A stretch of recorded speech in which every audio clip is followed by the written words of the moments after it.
Au début, je me disais, ce monde n'est pas fait pour moi. C'est trop intense et c'est pas assez doux. Il n'y a pas assez de beauté, il n'y a pas assez ceci, il n'y a pas assez cela. Pour moi, j'étais pas fabriquée pour pouvoir devenir humaine et dès mes jeunes années, je me suis dit que il y avait une erreur, que on s'était trompé de planète. On m'a envoyé au mauvais endroit, que j'appartenais pas à ce monde-là. Pas à cette civilisation, pas à ces codes, pas à cette façon dont les gens se relient entre eux. Je ressentais que des batailles, en fait, des bagarres et des jeux de pouvoir, même dans le silence et dans l'immobilité. Je ressentais autour de moi cette culture de la guerre, euh, où tout le monde était fier, en fait, d'être en guerre avec soi-même, en guerre avec les autres. Ce rapport de force était valorisé tout autour de moi, donc c'était vraiment à des années-lumière de cette douceur paisible, cette clarté, ce monde infini plein de fleurs et de senteurs paradisiaques, exotiques que je ressentais à l'intérieur de moi. J'avais l'impression d'avoir accès à un monde qui n'existait pas ici, que je pouvais pas vraiment décrire et partager, hum, qui n'était pas valorisé non plus parce que ce que je ressentais à l'intérieur de moi qui me faisait vraiment du bien, c'était tellement tendre et plutôt pastel, doux. Et dans cette culture dans laquelle j'évoluais au fur et à mesure de mon adolescence, de mes jeunes années de jeune femme, je recevais ben, plein de formes de violence, en fait, qu'elles soient physiques, qu'elles soient émotionnelles, qu'elles soient psychologiques. Et c'est comme si, dans mes pratiques de yoga et de méditation, de temps en temps, j'avais cet espace intérieur où je pouvais retrouver ce monde calme, paisible, fleuri, que je connaissais à l'intérieur, mais que j'avais jamais expérimenté, ressenti à l'extérieur. Et surtout, au fur et à mesure des relations humaines que j'expérimentais de toutes sortes, je croisais beaucoup de gens qui rentraient dans ma vie et qui quittaient ma vie. Je traversais énormément de groupes, de milieux, que ce soit professionnel, personnel, euh, dans mes quêtes de- d'événements festifs ou de développement personnel ou de stages autour du yoga. Et je rencontrais énormément des centaines et des centaines de personnes au fonctionnement très très différent, très varié. Et j'arrivais pas à ressentir à l'extérieur de moi ces paradis intérieurs auxquels j'avais accès. Et je me suis toujours sentie d'un autre monde, ça c'est sûr. Et puis au fur et à mesure que j'ai commencé à me réfugier dans ce sanctuaire intérieur, à me reconstruire après les blessures, les douleurs, les batailles, les épreuves, je me suis rendu compte que j'avais eu une vie très douloureuse en fait, particulièrement douloureuse, émotionnellement parlant. Alors là, vraiment, et que bah, j'avais développé un niveau de résilience qui est un peu difficile à décrire, puisque même mon rapport à la douleur physique, il est un peu particulier et je m'en suis rendu compte au fur et à mesure, par contraste en fait avec des personnes que je rencontrais.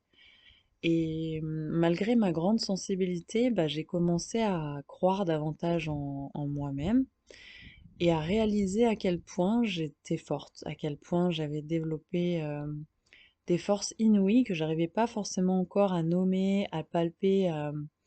Voilà, c'était plutôt des ressentis, des intuitions. Et au fur et à mesure que ces forces grandissaient en moi, je me rendais compte que tout ce que je traversais comme épreuve, j'en ressortais toujours plus forte. Et j'ai commencé à sentir qu'il y avait un feu qui brûlait à l'intérieur de moi, un feu indestructible, une force que j'avais du mal à décrire, à partager. Puis voilà, j'étais tout seul avec ce feu-là, avec cette intensité qui m'animait, et peu importe ce que je vivais de difficile, de douloureux, bah, je croyais toujours en la bonté de la vie, je croyais toujours en l'amour avec un grand A, l'amour sous toutes ses formes. Et avec bonheur, en mûrissant, je me suis rendu compte que c'était ça, mes dons, mes pépites, mes forces en fait. C'était l'accès à ces mondes qui parfois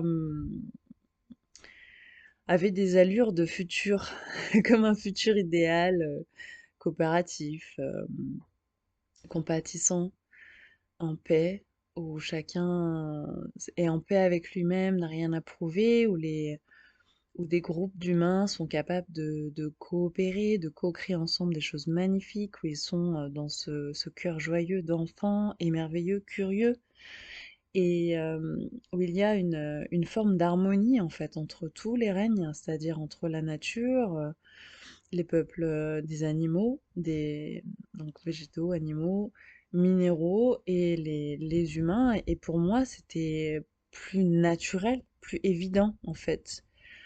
Toutes ces visions, tous ces ressentis de ces mondes à l'intérieur de moi. Et au fur et à mesure, je me suis considérée, sans vraiment m'en rendre compte, comme un pont, comme une sorte d'arc-en-ciel, parce que ce qui réveille mon enfant intérieur le plus, c'est de voir un arc-en-ciel.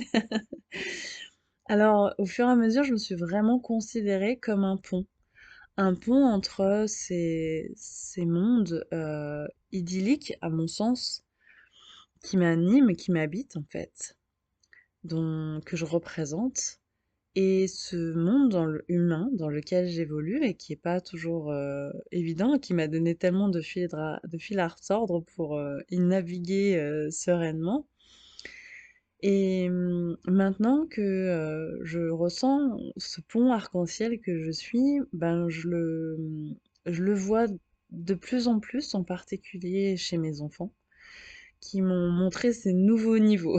Elles sont venues vraiment m'initier et m'enseigner ce feu créatif, cet arc-en-ciel de créativité, de toutes les émotions humaines utilisées comme carburant créatif, cette insatiable soif d'explorer, d'inventer, d'imaginer, de créer des mondes, des univers, des histoires en permanence. Et ça a vraiment continué d'activer ce feu et ce génie créatif à l'intérieur de moi.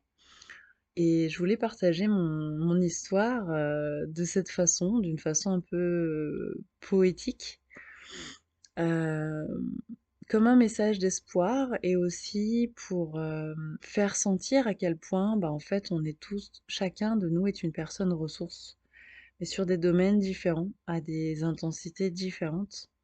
Et c'est vrai que moi, tout ce que je crée et que j'ai envie de créer, tout le reste de ma vie, ce sont vraiment des espaces pour partager ses pépites et que chacun puisse exprimer ses dons, ses talents. En fait, c'est ce feu créatif qui sommeille ou même qui commence à brûler un peu et à s'exprimer à travers nos mains, parce que je dis toujours, hein, comme je le ressens toujours, nos mains sont le prolongement de notre cœur, de ce feu de notre cœur.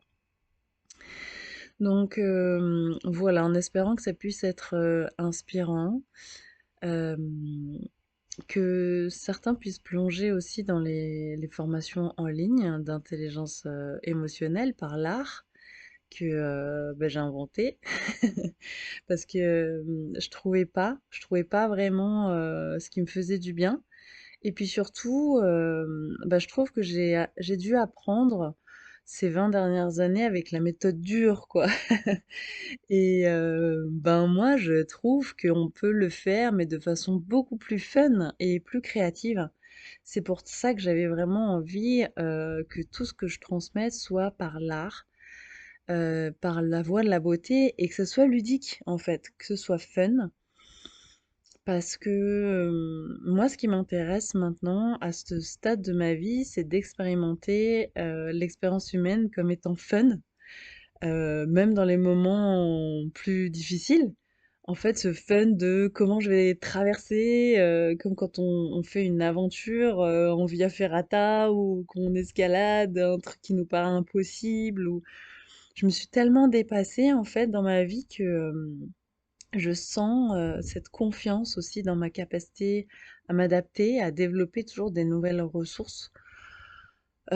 Pour, tout traverser, rebondir, toujours tout transformer en quelque chose de plus beau, en quelque chose de meilleur, en quelque chose de plus grand et c'est ce que je souhaite à chaque humain. Voilà.